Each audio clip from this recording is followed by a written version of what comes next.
G'day, g'day, and welcome to Tartarian Truthers with your host Casey and Jojo. We are back with part two of Casey's map of Tassie. Now, we had some funny comments about the play on words from part one, didn't we, Casey? Yes, Jojo, we did. And I just want to share something with you all that kind of explains why I decided to go with that name. So, as you know, Jojo, my brother and his fiance came down and spent 3 weeks in Tassie with us. And I'm the eldest, and he's 12 years younger than me. So, anyway, my husband and I had kind of already, joked around together about calling it Casey's Map of Tassie just for a bit of a laugh. And so we said it to my brother to get his reaction, and there was no reaction. Like he was just like, "Oh yeah, cool, that sounds good." And I said, "What, do you get it?" And he was like, "Get what?" Like he had no idea, Jojo. So then I explained the whole, back in the day, that's what they used to call it down there. The ladies all had a map of Tassie, and he'd never heard that saying before. I Oh couldn't my, believe it. oh my gosh, Casey, that's so funny. I was just maybe thinking, is it because ladies of his generation are no longer au naturel, perhaps? 100%. Exactly what I think. Oh gosh. And I just wanted to clarify that, I guess. So like calling it was a play on words, but also just a test to see who still gets the old map of Tassie jokes. Oh my God, it makes me feel old, Casey.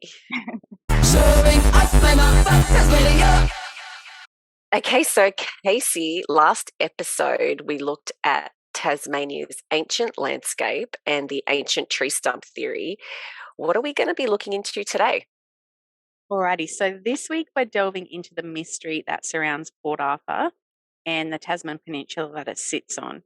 But before we get into that, I just wanted to bring up back when I first met you, Jojo, one of our very first DMs on Insta was about Port Arthur. You had a real fascination with it, didn't you? I did. And I was actually looking, when I first started looking into Tartaria, I was looking at the various ruins dotted throughout Australia and comparing them to ancient ruins from around the world. And what stood out was Port Arthur. So I sent an email to the Port Arthur Historical Site Management Authority on behalf of my son, who wasn't actually doing an assignment, but I sent an email and I asked them for information on Port Arthur's construction timeline, and I wanted to better understand, and he, sorry, wanted to better understand their construction methods and quarrying practices. And this is what I got back from them, which was pretty good, but it was basically what you could find on your own online. Oh, wow. So just the general generic kind of stuff that you can find online. Mm-hmm. Wow. Thanks for nothing, James. All right, well, we're going to go a bit deeper than that today. So, if you're watching, make a cuppa, get comfy, and let's start off with a quick look at the official historical narrative of Port Arthur. Let's do it. Okay, so Port Arthur is a town and former convict settlement on the Tasman Peninsula in Tasmania. It is located approximately 97 kilometres southeast of the state capital, Hobart. All right. Okay, so actually let's stop right there because I really just want to highlight, like before we get, deep into Port Arthur, just how bloody wild the Tasman Peninsula is. So this is Tassie. This is the Tasman Peninsula right down the bottom here. And there's a little close up view. But we stayed at this little place called Lime Bay, and we set ourselves up there for like 2 weeks so that we had, a good amount of time to explore the whole peninsula. And we still didn't see it all. Like there's just so much to see. Um, and it's just so beautiful. I mean, look at that, Jojo. It's I just know, stunning. But picturesque. yeah, yeah, it really is. That's the word that comes to mind, picturesque. Um, but yeah, then there's all these like crazy rock formations everywhere. So there's the tessellated pavement, which is a really popular one. And it's just incredible. So if you want more imagery, just literally Google it because heaps will come up. It's a really popular little tourist attraction. Then we've got the Tasman Arch. Hmm. I mean, this is actually taking me back to our melted coastlines of Australia episode. Take a Mm, look at these. They don't look, I mean, none of this looks natural to me. yeah, I know. There's way too many straight lines and like I don't know. They look like bricks or I large was going to walls. say brickwork. Yep. Yeah, yeah. I don't know. Like, could they be the remains of ancient structures? Who knows? Then we've got what's this one? So we've got the Devil's Kitchen on the right there, and the blowhole. Once again, we've got straight lines. Mm-hmm. And then we've got Patterson's Arch. So this is looking from like the shoreline out to sea, and Yeah. then this Wow. one's from the ocean looking back in. Like just incredible. And then Remarkable Cave. And this one, Remarkable Cave, is like quite close to Port Arthur. Actually, we didn't get to that one because you can only get there on certain tides, and we couldn't work out our days around the tides, unfortunately. Um, but yeah, it's just stuff everywhere. I know there just seems to be so many anomalies on that same stretch of coastline. It really is so fascinating, isn't it? It's just It, beautiful. it is, yeah, and it just made me think of what our mate Joaquin at Tartarian Meltdown says. NASA is the illusion of the sky. Geology is the illusion of the ground. 100%. That's so true. And, Casey, I can't believe how much of a treasure trove the Tasman Peninsula is. It's unbelievable. And we haven't even got to Port Arthur yet. I know, Jojo, but wait, there's more because unbelievably, out of the 5 UNESCO World Heritage Sites, all convict related that are in Tasmania, 2 of them are on the Tasman Peninsula. So on this tiny little section of Tassie, there's 2. 2 out of 5. Mm-hmm. Wow. Yeah. So everyone knows how we personally feel about the UNESCO label and how we believe it is used to cement a narrative so that it can no longer be questioned. Right. 100%. So, besides Port Arthur on the peninsula with its UNESCO listing, what else is there? So we also have what is simply called the Coal Mines Historical Site. So it's about 25 minutes drive from Port Arthur, but luckily for us, it was only 5 minutes away from where we were camping at Lime Bay. Okay. So, on its website, it states that the coal mine's historic site, situated on the Tasman Peninsula, is significant to the history of Tasmania as its first operational mine, developed both to limit the colony's dependence upon costly imported coal from New South Wales, as well as serving as a place of punishment for the worst class of convicts from Port Arthur. The mine was operational for over 40 years. Yeah, so the worst class of criminals. Wow, so like the worst of the worst, right? So I'm thinking that these guys must have been absolute monsters, Jojo.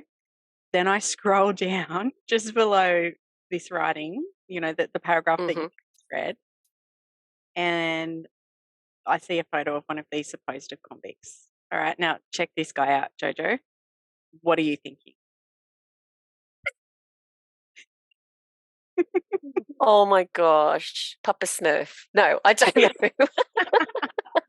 A garden gnome. I don't know. He looks so No, innocent. he looks cute. He doesn't look like a scary, you know, terrible Monster. criminal. Like criminal. No. He looks like a poor little old man. Poor And fella. you look at the background. It's That's not. painted. That's like a Yeah, painting in the background. it's like in a studio or something. It's like it's been set up. I don't know. It's It's just totally staged. absolutely. It's just weird. Oh dear. Oh my gosh. I just find it very strange. It is. Very It's strange. a little bit odd. Anyway, so moving on. I I popped into the coal mine site after my second day at Port Arthur, and if you follow me on my Instagram, Aussie Mudpod Tartarian, you'll know that I often record and share a lot of stuff in my stories if I'm traveling around. So here's some of my stories from that day. Just excuse the quality. It's just me and my old Samsung phone wandering around in the rubble. It's actually not far from where we're camping, so we thought we'd stop on our way back today and check it out. So this is the historic coal mines site. This part here is some of the, what they say were the convict barracks, built in 1837, and pretty interesting. But once again, such an isolated area. I don't know how they got all the materials here. And I mean, look at the view. Like, that view is absolutely stunning. So this is just the first section that we've gotten to. Yeah, I'll post some more stuff as we explore. So this is just some more of the site. So much red brick everywhere. I'll show you more up in this other section in a minute. It's just piles of it. But so apparently this is where they send the worst convicts. Their punishment was to come here and work in some coal mines that they discovered in 1837. So not long after Port Arthur was established. And they sent them up here, lived here while they worked the mines. So, like, who was building this and how the hell were they getting it all here? You know? Just doesn't really make sense. Like, this is a huge complex, even by today's. Look at this stonework on this fireplace. Still looks perfect. In here amongst all the rubble.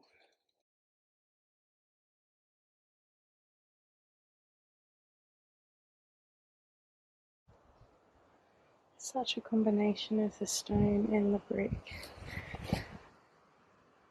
in the rubble. So, I don't know, I have to do a bit more research on this location. I don't know if it was, if this was originally double story or what, because it's pretty big. Here's another remains of another fireplace with a mantelpiece. It's pretty big.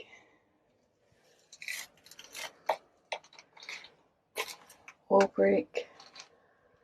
Like, can you imagine them? Like, they were mining here, right? So who was making all the bricks and how are they getting them here? I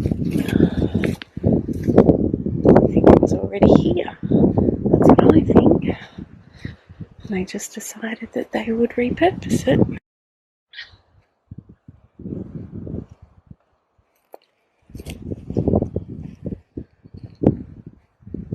So this is rubble from 1848. Apparently. It's a lot of red brick here.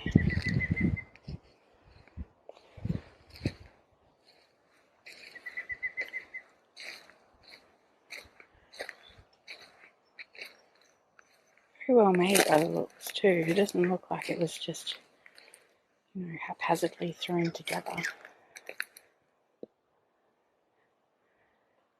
And we've got these stone walls as well, which always appears to be the base and always looks much, much older, like it was built upon at a later date.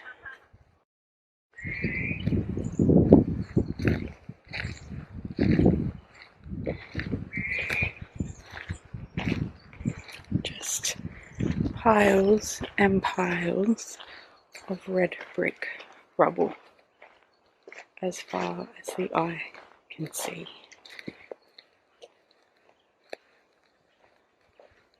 It's a lot of bricks. Literally millions and millions of bricks.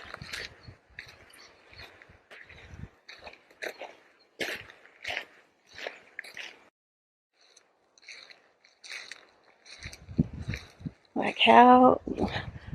Another thing that I don't understand is how all of a sudden everything just like turns to ruins so quickly. You know what I mean? Like other countries have ruins like this that are hundreds and hundreds and hundreds of years old, and they say these are only like not even 200 years old. You know,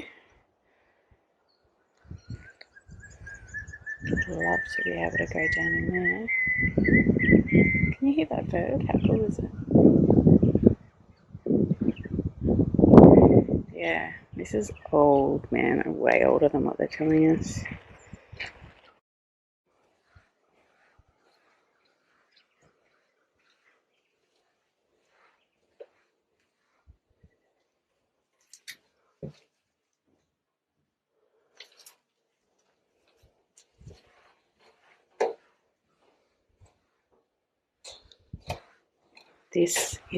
The walls are so thick.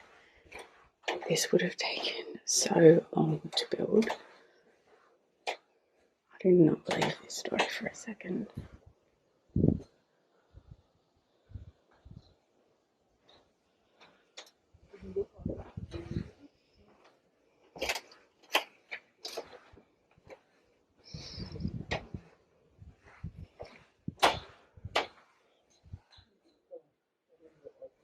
I would love to go back in time, find out what was really going on. My first impression is it looks like an old settlement that they've just perhaps maybe built over, but everything looks so ancient. Mm. And then so many bloody bricks. Yeah, exactly. It just blew my mind. I didn't really know much about that site, to be honest. So when I came across that, I was just like, hang on a second, this is like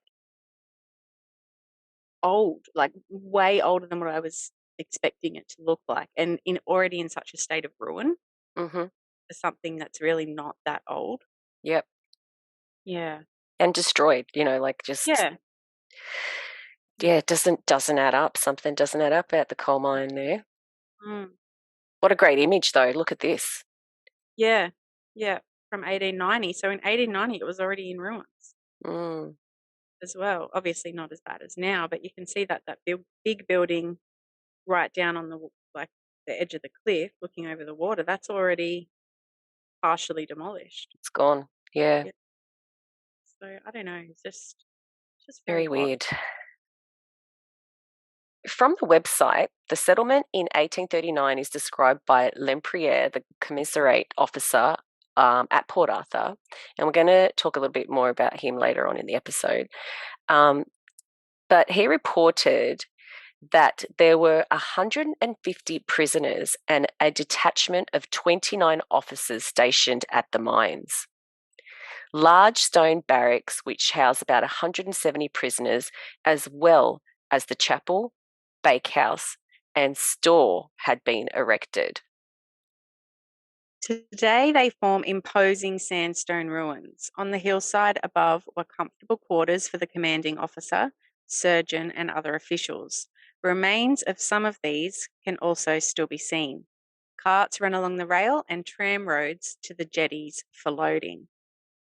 The coal mine settlement was a punishment station for Port Arthur, where repeated offenders of the worst class were sent. Besides the men who worked underground extracting the coal, other prisoners were employed in building works, timber getting, and general station duties. 4 solitary cells were constructed deep in the underground workings to punish those who committed further crimes at the mines. Okay, so let's break that down because a lot of that just seems so unlikely to me. I mean, only 150 convicts and some looking a lot like old mate here, um, who he looks kind of old and not very strong or fit. And they weren't being fed the best diets either. And they're not only mining coal in extremely isolated areas, but they're also building large stone barracks, a chapel, a bakery, a store, plus other various buildings, and not to mention the deep underground solitary cells for the really bad guys, plus all the other day to day general duties. I mean, really? Like, how is that all possible? Yeah, I know. It's absolutely unbelievable. I mean, that means that they also would have had to have been mining the sandstone and lopping and preparing all the timber for these buildings, as well as excavating the ground for these deep underground cells. But apparently by 1840, they had 600 prisoners there. But I'd assumed that by that stage, like by the time they had 600 prisoners, that these buildings would have to have been completed in order to be able to accommodate that number of people, yeah? Exactly. And from these old renderings, which are also from the website, we can see that not only did let's just be generous and say that it was, say, 600 guys do all the building on shore, but they also built at least 3 jetties as well.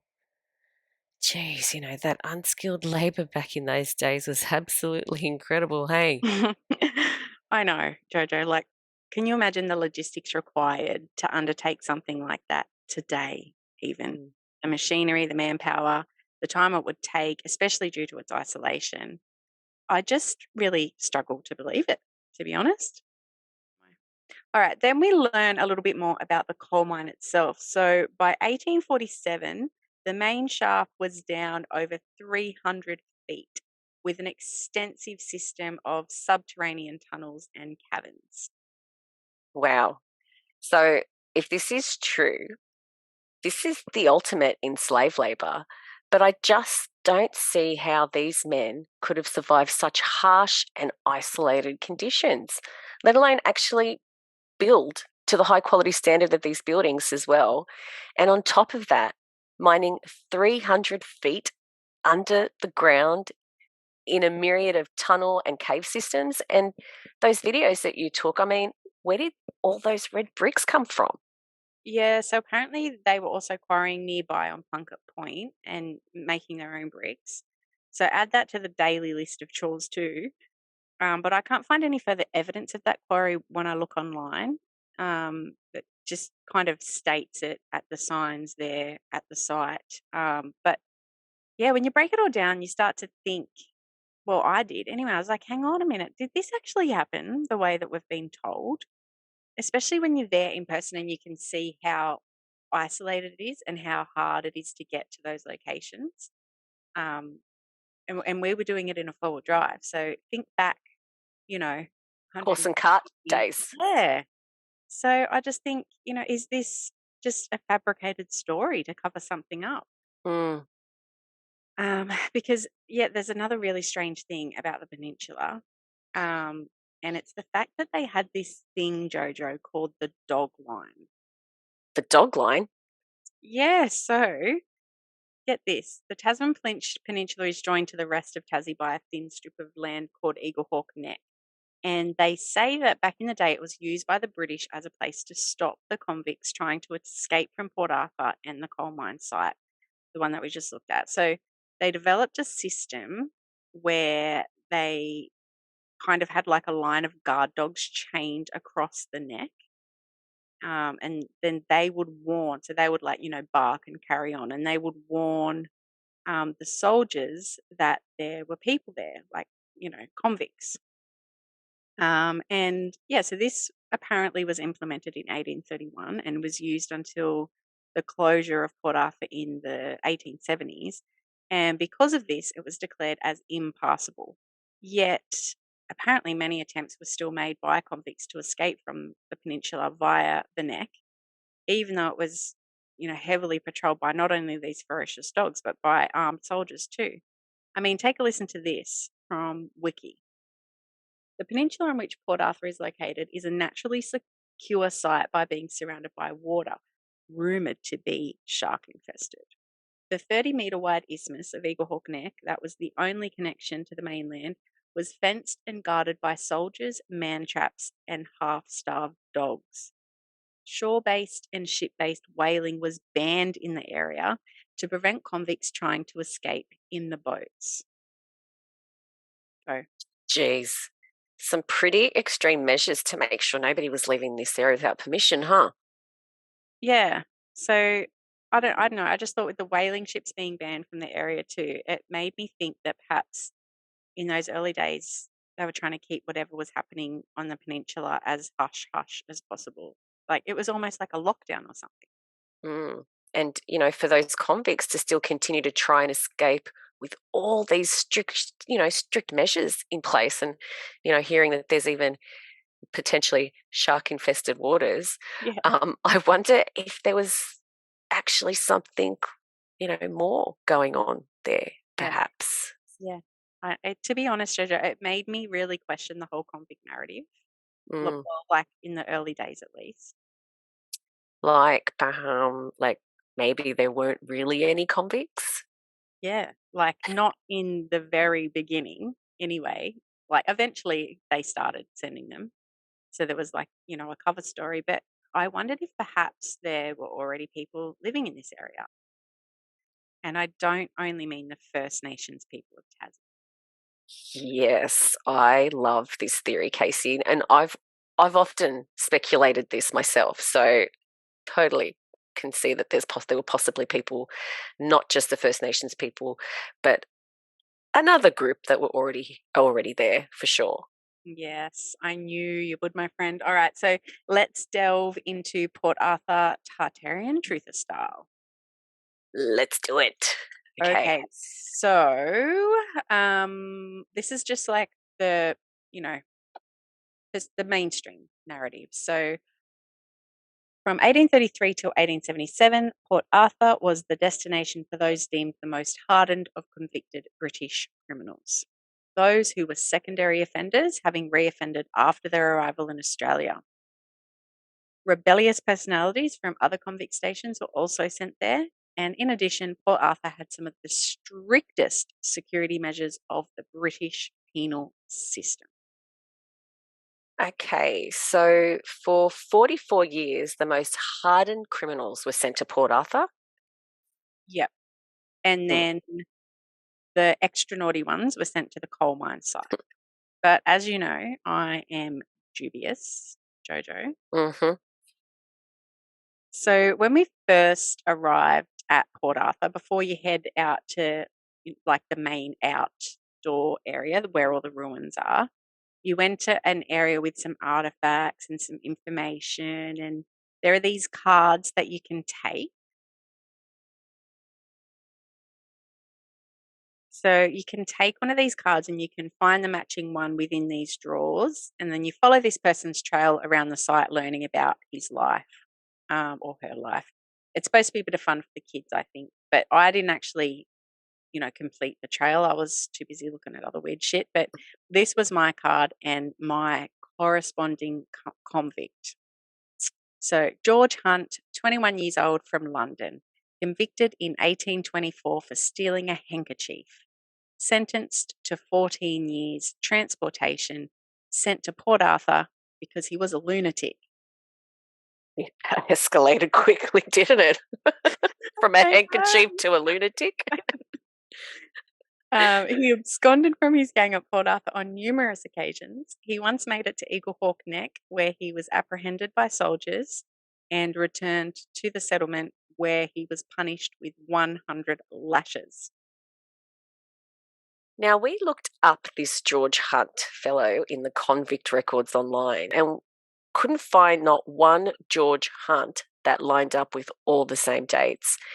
All we could find was this paragraph, which is from the Port Arthur website, not from any official, online convict records.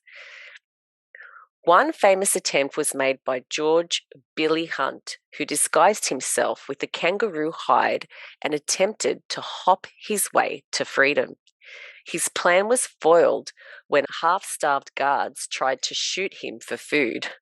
Hunt threw off his rude disguise and surrendered, receiving 150 lashes for his troubles.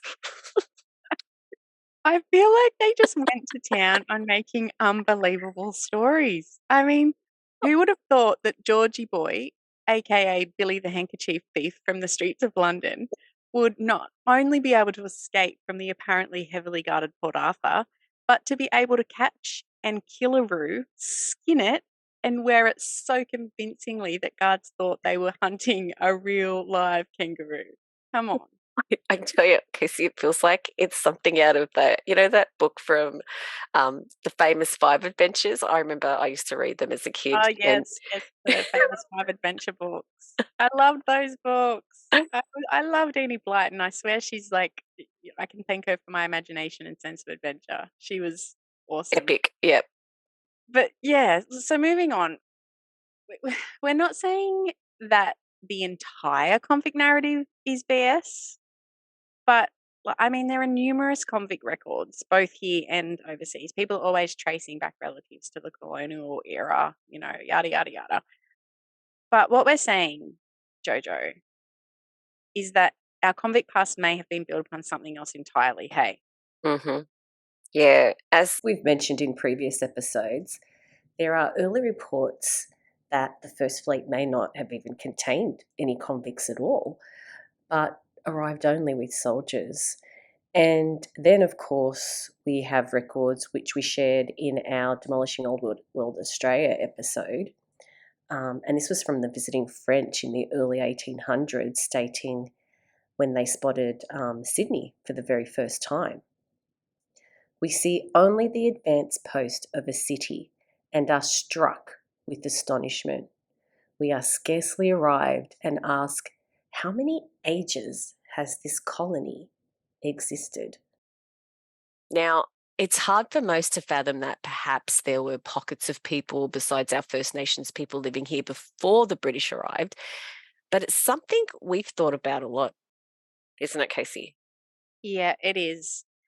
Now, keeping in mind that I'd already had a heads up from our mate Lance Duke, who I was going to meet up with at Port Arthur, but unfortunately we just couldn't coordinate our dates. But he had told me that I would be able to see quite obviously a distinct age difference in the buildings when I got to Port Arthur. And I sure did. It was so blatantly obvious that it's actually funny. And I took heaps of videos on the day that I uploaded to my story on Insta. And here are some of my very first impressions of the site.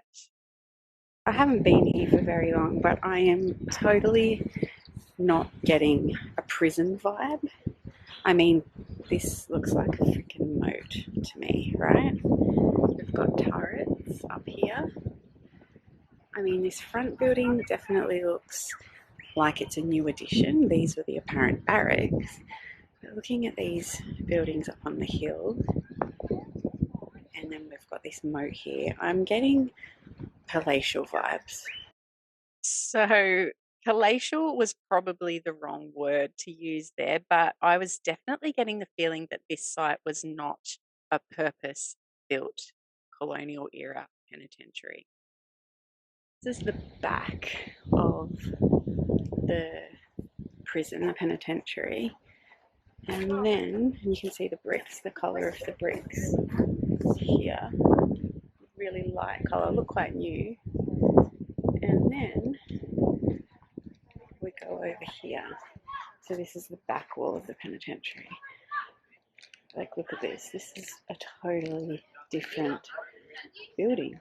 There's sandstone with bricks, which they may have added onto.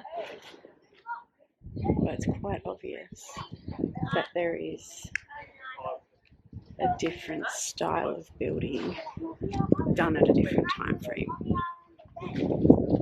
It's blatantly obvious. Okay, so this is the watchtower. There's my brother and his girlfriend up there.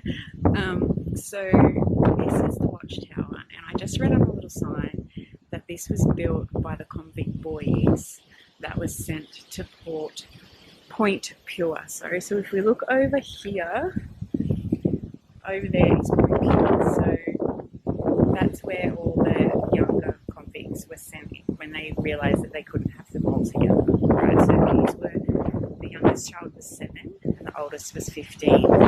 And so these stones, the stonework that they used to build these towers, actually, there's my husband, actually were done by these young boys. So these young boys that were sent over here for stealing handcuffs Chiefs and whatnot did this stunning work according to the official narrative.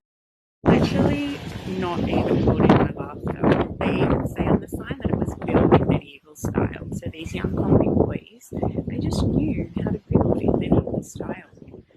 Alright, I'm going to go in now and have a closer look at the interior. I can totally see the two different types of brickwork there. It's so obvious. I mean, you don't need to be a kind of structural, specialist or anything to see that. Yeah. So, as you'll see, this kind of discrepancy between building styles was rampant throughout the site. But one thing that I didn't actually pick up on during my visit was the fact that a part of this site is built on reclaimed land. So, our Insta friend Carla actually sent us some info about reclaimed land at another convict site, Sarah Island in Tasmania.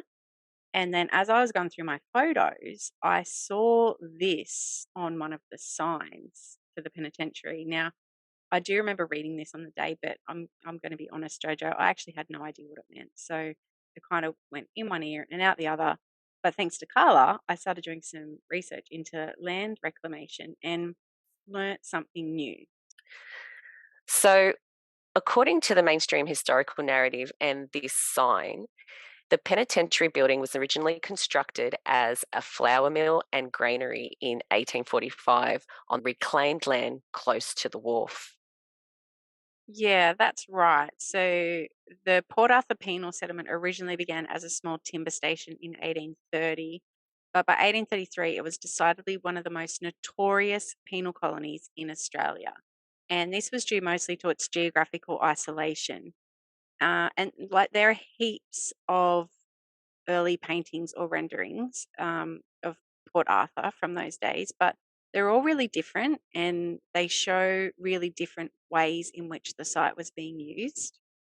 So basically, what the mainstream narrative tells us is that between 1833, which is just 29 years after the British first arrived in Tassie, and 1845, so in 12 years, not only was half of Mason Cove, yep, not even kidding, reclaimed, the flour mill and granary were built on this reclaimed land and all with unskilled convict labour. Yeah, but wait, because it gets better. So this flour mill and granary were apparently, and I got this out of a book that I actually bought from the gift shop at Port Arthur Jojo. So they were part of a much bigger project that included a dam. Oh no, sorry, not a dam, multiple dams, a water race, an underground aqueduct, and a massive 10-meter diameter mill wheel and a treadmill, which they say was included to drive the mill supposedly by convicts in case of a water shortage. Yes, that is an insane amount of work for anyone to achieve, let alone malnourished and unskilled convicts.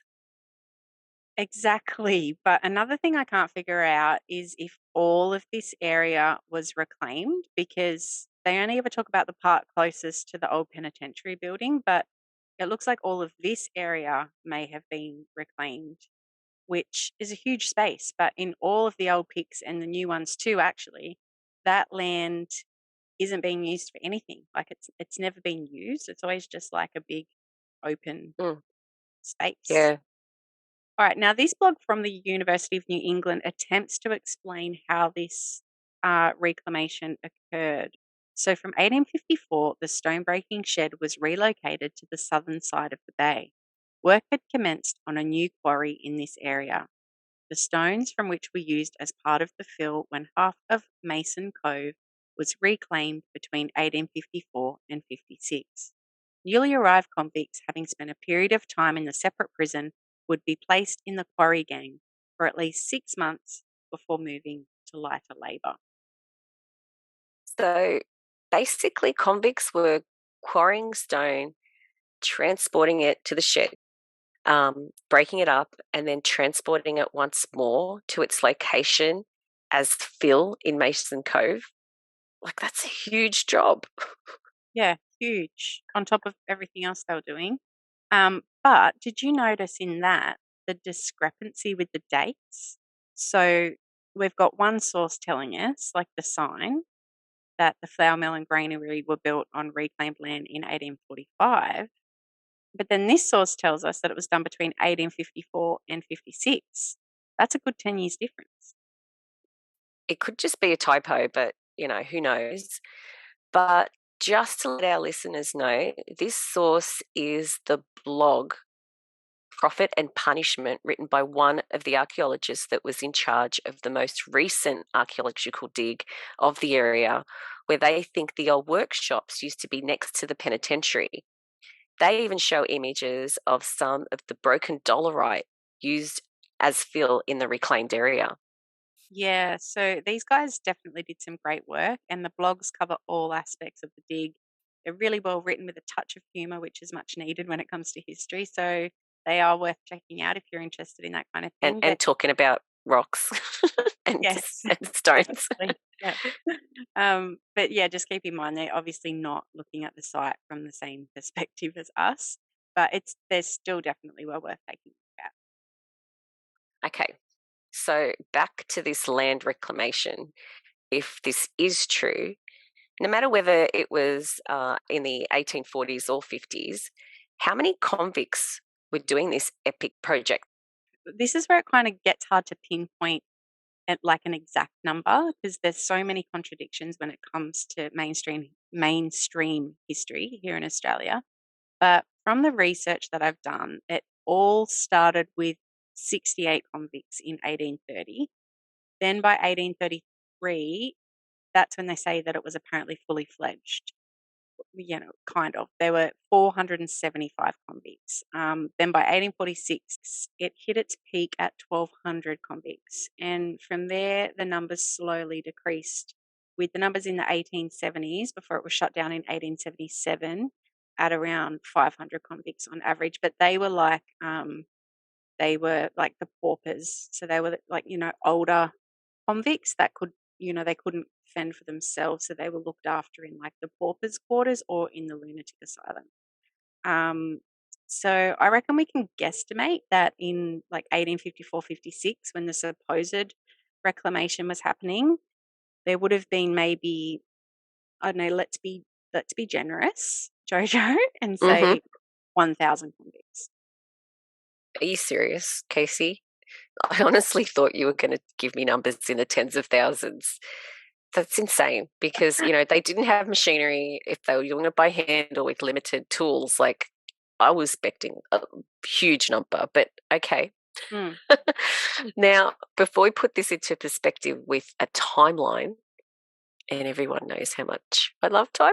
Oh my gosh, I hate timelines, but yeah. Made my Um, first just for you, Jojo. I know, and I love it so much. You did such a good job. I love it.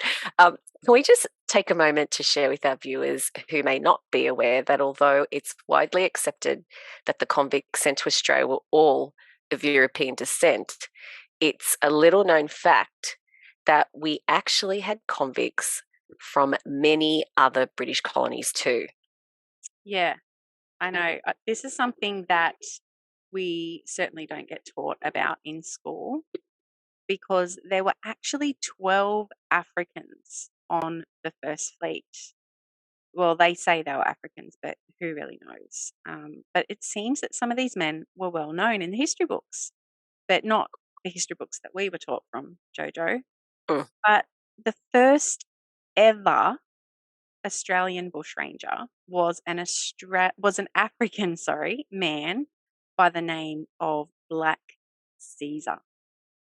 Never heard of him. Ned Kelly, on the other hand, now every Aussie has heard of good old Ned.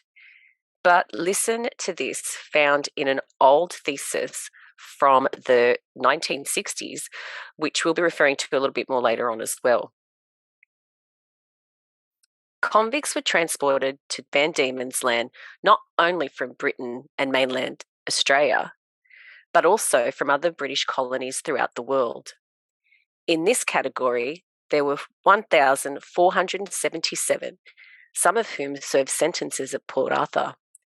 These convicts from non-Australian colonies came from India and Mauritius in the main, although two of the biggest groups 240 from Gibraltar, and 202 from Bermuda. Both arrived in 1848. And after 1845, there was a small but steady stream from New Zealand. Wow. So that's telling us that Australia has been a real melting pot of race and culture right from the very beginning. Mm-hmm. Or that's what they want us to believe. Anyway, I just find it really confusing, to be honest, because not only do we have the people from the cultures that we just mentioned, but don't forget that also supposedly in the 1850s, we had a massive influx of Chinese people. And also Afghan Cameleers are said to have arrived in 1838. And then we've got the Pacific Islander peoples who were either kidnapped or coerced into coming to Australia to work via blackbirding, so basically slavery. So in those early days, it was really encouraged. But then around the turn of the century, it completely changed. And the White Australia policy was born, which I know that you were going to be discussing further in a future episode of ours that you're currently researching, Jojo. But Mm. by 1947, only 2.7% of the whole population was born outside of Australia, Ireland, or the UK. So what happened to everyone? You know what I mean? Like, Mm. and with the knowledge that we now have from this book by Gavin Menzies, that the Chinese had circumnavigated the globe, well, not the globe, the realm, a century before Magellan, reached America 70 years before Columbus, and Australia 350 years before Cook. How can we believe anything that we've been told about Australian history? I mean, Australia could have already had pockets of these people living off its vast lands long before the British arrived. Yeah, definitely. That makes more sense to me than the rest of the world evolving and advancing than Australia just sitting here like a big old lump, totally overlooked for hundreds and hundreds of years, don't you think? Yes, and it makes my brain hurt. So much just doesn't make sense when you look at it from one perspective. But then it makes total sense when you look at it from the perspective of the globalists, right? Hmm. Anyway, let's not go there today or we'll be here till next month. But let's get back to that timeline, Jojo. Yes, Casey. Okay, so from looking at this excellent timeline on Port Arthur, and I Thank you. do love it, Casey. It's beautiful. It is a beautiful specimen.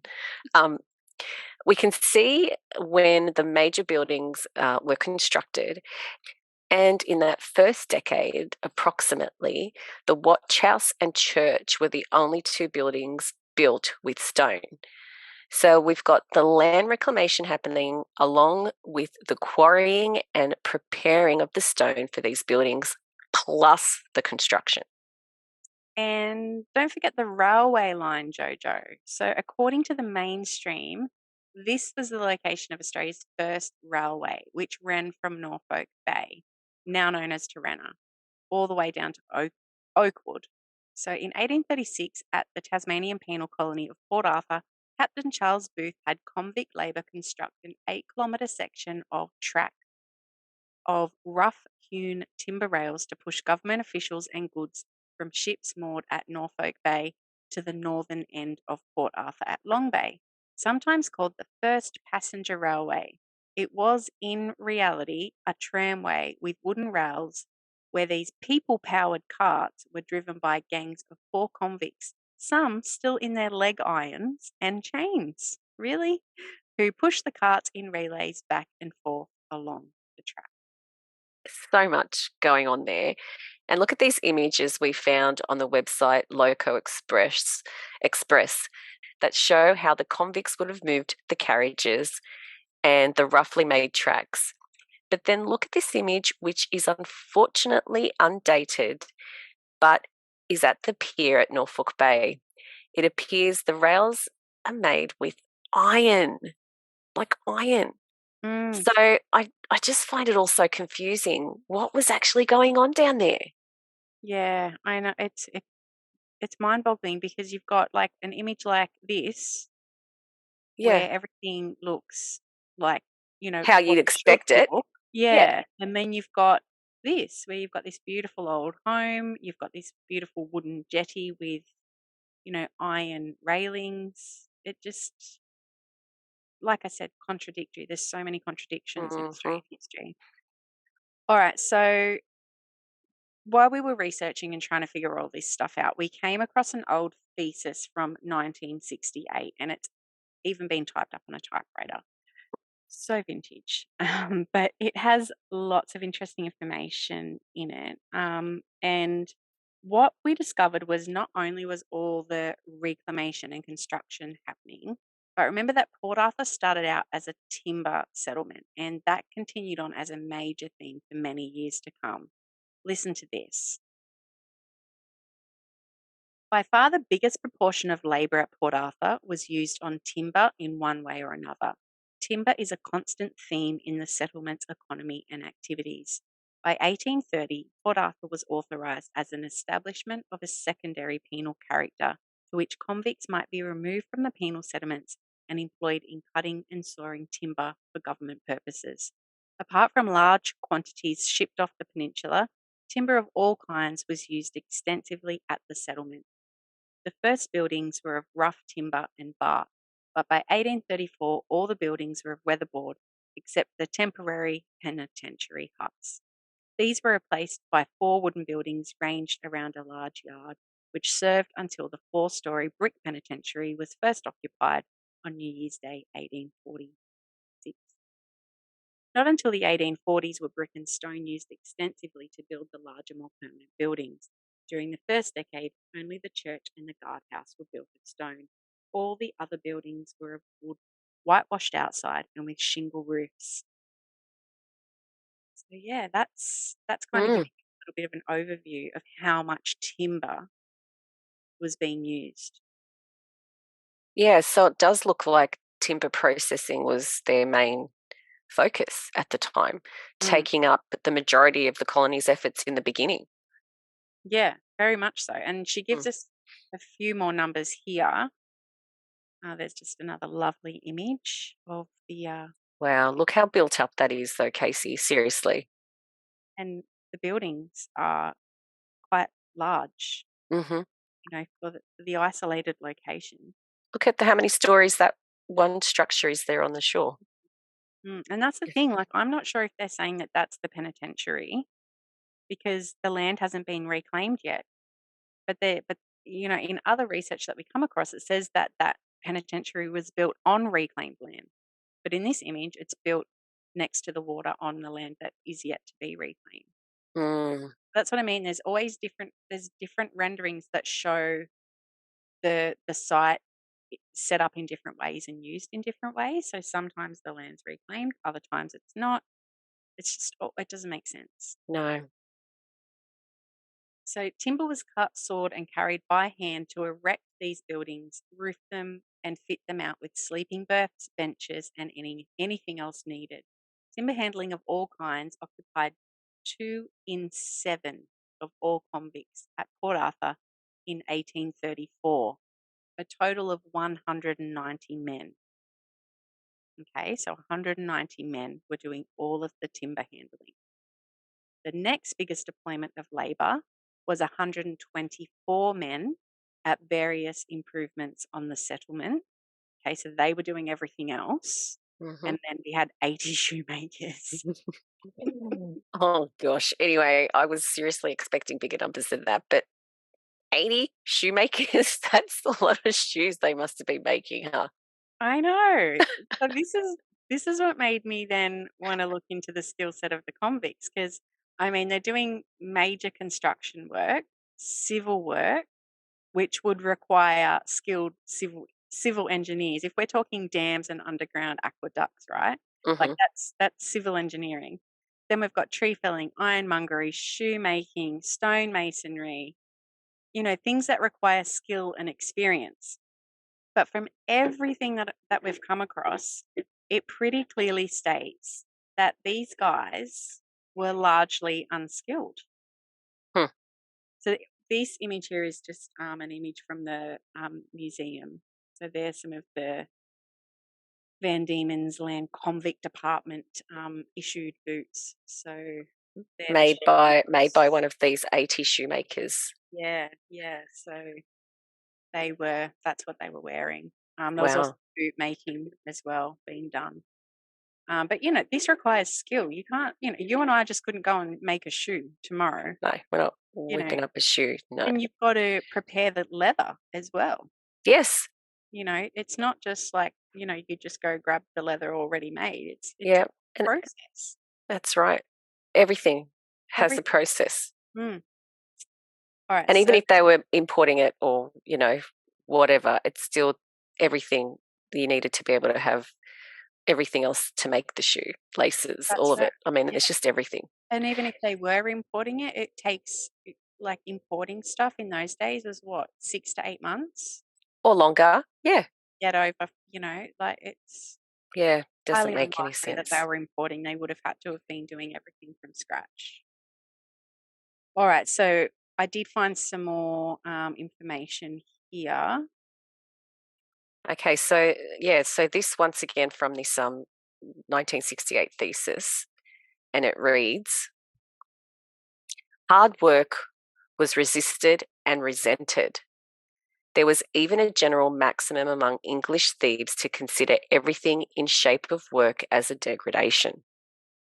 Use was made of any skills possessed by convict, but throughout the colony, skilled labour was scarce and dear. Many convicts were taught trades at Port Arthur and returned to free life in the colony equipped to earn a living, while at the same time contributing to the growth of the community. But the majority were unskilled. But once again, that information contradicts this information that is on display at the museum within the Port Arthur convict site. So this is Richard Patterson. He was a stonemason at the at Port Arthur. Many convicts brought high levels of skills with them. These men were used to train their unskilled fellows. As a result, much of the stonework in Port Arthur's buildings is of high quality. So this guy appears to be credited for a lot of the high quality stonework done at the site. But when we look into his convict records, he didn't arrive until 1844. And from all the official mainstream historical accounts that we've looked at so far, it states that the stone buildings, being the watchtower and the church, were completed in the 1830s. Yeah, and then there's these also photographed at the Port Arthur Museum, where they're telling us that there were experienced convict plumbers on site laying a complex network of underground pipes. And then there's mention of the multiple blacksmith forges that were on the site as well. Now, we're not disputing that these workshops were there. I mean, they even found an anvil whilst doing an archaeological dig there. Why in the world it was buried under a layer of clay, I don't know. It seems weird. And I instantly thought, could this have actually been a mud flooded site from a past event that they're just trying to say was reclaimed? Yeah, I wondered that too. I, I really don't know what to think at this stage, but I also thought it was strange that they found this stash of coins during the dig. So the first strange thing I noticed was that the coins are still in such good shape. I mean, not they're not tarnished at all. They're still silver and shiny. Weird, right? And, they say that these coins are dated between 1814 to 1844. So some are over 200 years old. So they really shouldn't be looking like that. Yeah, no, you'd think they'd be looking a bit more worse for wear. But Yeah, maybe that clay was protecting them somehow. yeah, perhaps. Yeah. The second thing that I thought was odd was this statement from an article about the find from one of the head archaeologists on the dig. And he said, someone with access to the workshop has been able to make their way to a relatively hidden part of the workshop and has put it, so it meaning the coins, in the clay and haven't been able to come back and reclaim it, he said.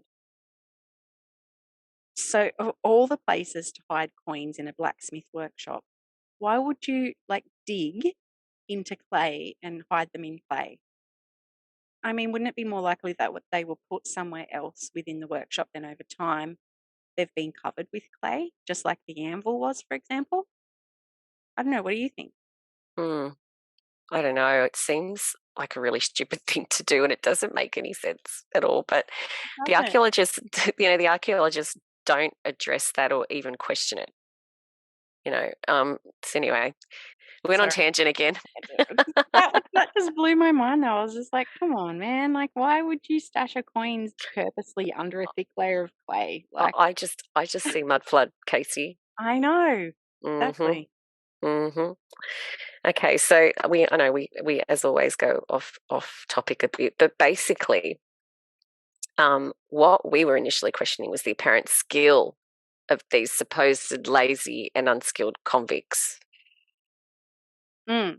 And the more that you look into it, it appears to be an almost entirely impossible story. I mean, we've got them trying to tell us that from 1834, when they decided to segregate the boys from the men by creating a separate juvenile prison on Point Puer. Sorry, I'll go back to that first image. Puer being the Latin word for boy, that these young delinquent boys were the ones cutting and preparing all the stone for the incredible stone structures that still stand today. And they proudly say that. Like there was a man that worked at the site standing in the church talking to people as they came in, and he proudly told us that the Point Puer boys made all of this stonework. They were responsible for all that, huh? Yeah, it's just so unbelievable. It is. I can't imagine. Like I can't. And we'll get a little bit more into it here. But now they state that the boys were separated so that they could receive training and special attention. And we're talking about boys from as young as 7 or 8 years old. Now, they say that 3,000 boys passed through this prison in the 14 years that it was operational. So, for 14 years, these children were left to endure utter hardship and despair. Listen to this from TasmanianTimes.com. Okay, so we're just going to pause right here and do a part 2. So please stay tuned. We hope you're enjoying this episode so far, and we will see you real soon. Bye.